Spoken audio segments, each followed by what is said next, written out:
অবশেষে রাত 12টা বাজে। অধীর আগ্রহে এতক্ষণ প্রতীক্ষা করছিলাম অভীষ্ট মুহূর্তের জন্য। এখনই আমার স্বপ্ন পূরণের পালা। প্রমাণ হয়ে যাবে অশুভ আত্মা আছে কি নেই। আজও কি কিছু অতৃপ্ত আত্মা পরলোকে গমন না করতে পেরে মধ্যলোকে ঘুরে বেড়ায় নিজের অভীষ্ট সিদ্ধির লক্ষ্যে, নাকি এর সবটাই মিথ্যে? গল্পলেখকদের কল্পনা ছাড়া আর কিছু নয়। আচ্ছা, সবটাই কি কল্পনার মায়াজাল? মিথ্যা না, এর মধ্যে লুকিয়ে আছে এক চরম সত্য। হ্যাঁ, ভূতের গল্পের লেখক হয়ে নিজের কল্পনা শক্তি জোরে এতগুলো লেখা তো লিখলাম। এবার দেখা যাক আজ সত্যি অলৌকিককে প্রত্যক্ষ করতে পারি কিনা। সত্যি আজকের দিনটায় এর এক লেটার ডে, আমার জীবনের একটি স্মরণীয় দিন। গ্রামের নাম আনন্দপুর। মেদিনীপুরের খাটালো শহর থেকে মোটামুটি 15 কিলোমিটার দূরে অবস্থিত। শাল সেগুনের জঙ্গলের কোলে আর লাল মাটির দেশে অবস্থিত এক প্রত্যন্ত গ্রাম।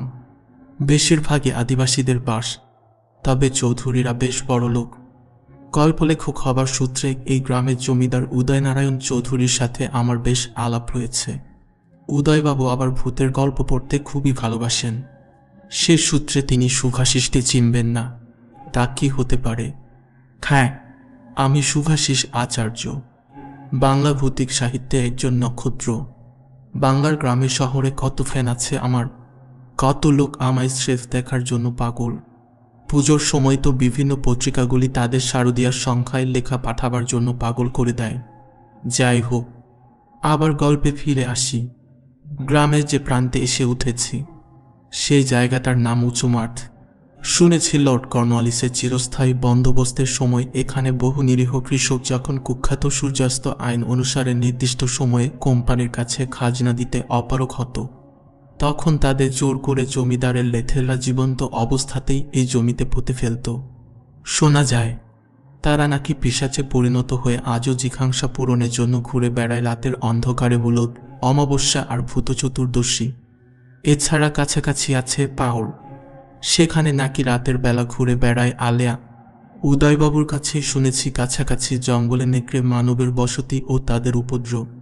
কবরখানায় রয়েছে মামদো, আর শ্মশানের কাছে আশাওড়া গাছে সন্ধ্যা থেকেই পা ঝুলিয়ে বসে থাকে চুড়েই।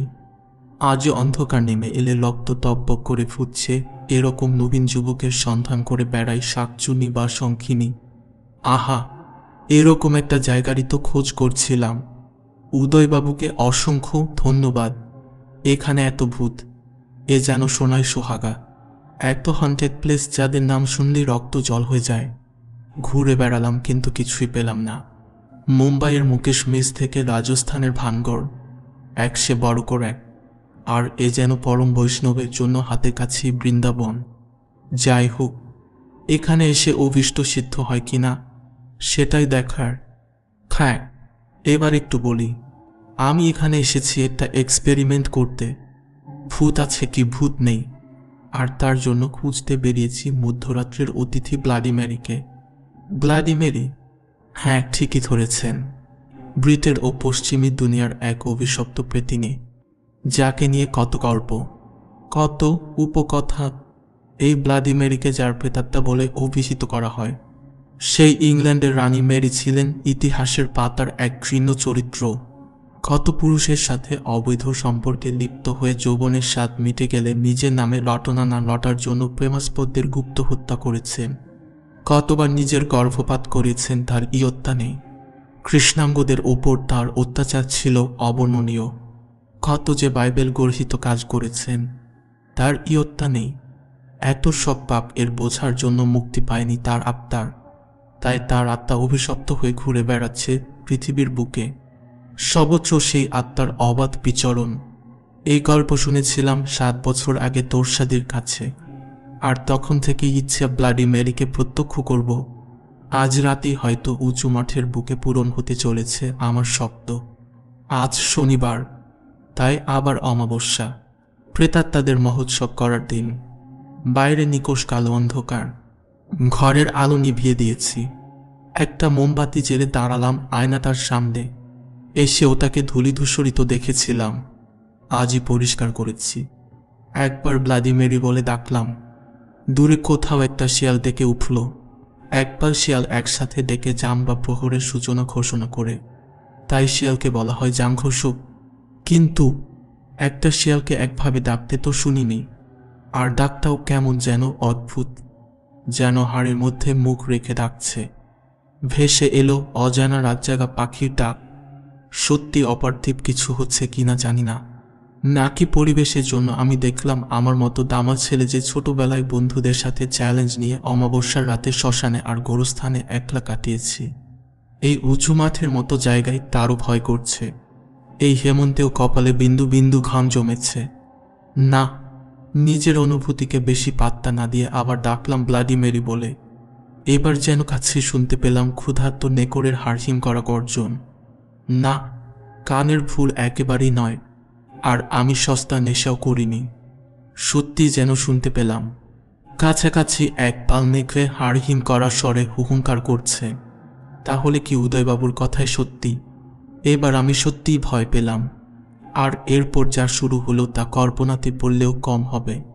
আজ বিকালে আকাশে কালো মেঘের চিহ্নমাত্র ছিল না। বাইরে শুনতে পেলাম ঝোড়ো হাওয়ার গো গো শব্দ, যেন সারা উঁচু মাঠ জুড়ে আধি বইছে। জানলা দিয়ে দেখা যাচ্ছে যে পরিষ্কার আকাশের নক্ষত্র উজ্জ্বলতা বিকিরণ করছে, আর কিছু উড়ছেও না, আর গাছের পাতাগুলিও আশ্চর্য রকমভাবে স্থির। কিন্তু শুধুই শোষো শব্দ। কেমন একটা খটকা জাগলো মনে। যা ঘটে চলেছে কোনো কিছুই তো বাস্তবে সম্ভব নয়। ওদিকে মাঠেও 50-60 জন ছায়ামূর্তিকে দেখা যাচ্ছে। কেমন যেন অস্পষ্ট কুয়াশা দিয়ে ঘেরা আছে লোকগুলি, যেন বাতাসে ভেসে বেড়াচ্ছে। তারা যেন এই বড় বাড়ি যেখানে আমি এসে উঠেছি। ভাসতে ভাসতে সেই দিকেই এগিয়ে আসছে। না, এবার সত্যি ভয় করছে। মোমবাতির শিখাটা কাঁপছে, যে কোনো মুহূর্তে নিভে যেতে পারে। ছায়াগুলো কাছে চলে এসেছে। একটা কথা আছে, মানুষের কৌতূহল অদম্য। অসীম কৌতূহল নিয়ে শেষবারের মতো ডাকলাম ব্লাডি মেরি বলে। আর তারপর যা হলো তা আমার কল্পনারও অতীত। হঠাৎই কোনো এক অজানা মন্ত্র বলে যেন অদৃশ্য হয়ে গেল মাঠের লোকগুলি। থেমে গেল নেকড়ের ক্রুদ্ধ গর্জন। আকাশ ভরে উঠল ঘন কালো মেঘে, আর শুরু হলো প্রচণ্ড ঝড়। পাগলা হাওয়া দুর্দাম গতিতে আছড়ে পড়তে লাগলো বাড়িটার উপর। আর মোমবাতির নিভু নিভু আলোয় কাঁপতে কাঁপতে আমি আয়নায় দেখলাম এক ভয়ঙ্কর দৃশ্য। আয়নায় আমার মুখের বদলে আমি দেখতে পেলাম এক সাদা গাউন পরা স্ত্রীলোকের ক্ষতবিক্ষত হিংস্র অপার্থিব মুখচ্ছবি। সেই মুখের হিংস্রতা আর নারকীয় ভয়াবহতা বর্ণনা করা আমার সাধ্যাতীত। একটু পরেই দমকা হাওয়ায় নিভে গেল মোমবাতি। এখন শুধুই নিশ্ছেদ্য অন্ধকার। শুনতে পেলাম কেউ যেন দরজা কড়া নাড়ছে, খট খট খট। আমার ষষ্ঠেন্দ্রিয় আমায় জানান দিল এসে গেছে সেই বহু প্রতীক্ষিত ব্যক্তি, মধ্যরাত্রের অতিথি ব্লাডি মেরি।